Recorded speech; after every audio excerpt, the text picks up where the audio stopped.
Okay.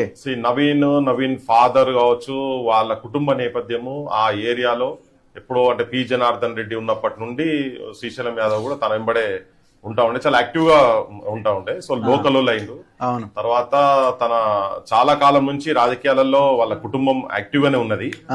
Congress లో మొదటి నుంచి ఉండే, సరే మధ్యలో అటు ఇటు పోయినప్పటికీ నవీన్ కూడా దాదాపు ఇప్పుడు 2 సార్లు నిలబడి ఓడిపోయిండు, కార్పొరేటర్ కూడా నిలబడి ఓడిపోయిండు, కాన్స్టిట్యున్సీని పట్టుకొని ఇప్పుడు ఉన్నాడు. కాబట్టి ఆ క్యాండిడేట్ నవీన్ యాదవ్ రూపంలో తర్వాత నవీన్ చాలా మందితోని అందరితో మంచి కలుపుగోలుగా ఉండేటువంటి మనస్తత్వం కూడా ఉండే.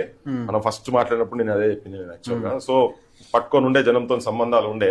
ఈవెన్ ఇండిపెండెంట్ గా నిలబడి కూడా ఆయన దాదాపు 12% ఓట్లు 12% ఓట్లు ఆయన ఇండిపెండెంట్ నిలబడితేనే వచ్చినాయి, సమయం కాకుండా. సో అట్లా అంటే తనకంటూ ఒక బేస్, కొన్ని వేల ఓట్లు తనకు బేస్ ఉన్నది. ఇప్పుడు కాంగ్రెస్ పార్టీ కూడా యాడ్ అయ్యే వరకు అది రిజల్ట్ పాజిటివ్ గా వాళ్ళకు వచ్చింది. సో క్యాండిడేట్ ఓన్లీ క్యాండిడేట్ అంటారా? నేనైతే అంటే ఇప్పుడు చాలా మటుకు చూస్తున్నాం కదా, హైడ్రా ఇంపాక్ట్ గ్రౌండ్ లో చాలా పోయినప్పుడు హైడ్రా తోటి చాలా నెగటివిటీ జనం లోపల ఉండే, బాగా నెగటివిటీ ఉండే. సో కేసీఆర్ ది కూడా ఏమైపోయిందంటే, వాళ్ళు ఎంత ముందు బర్రెలు తిన్న మనుషులు కదా వాళ్ళంతా ఇప్పుడు బీఆర్ఎస్ అనేది బ్రాండ్ అయింది.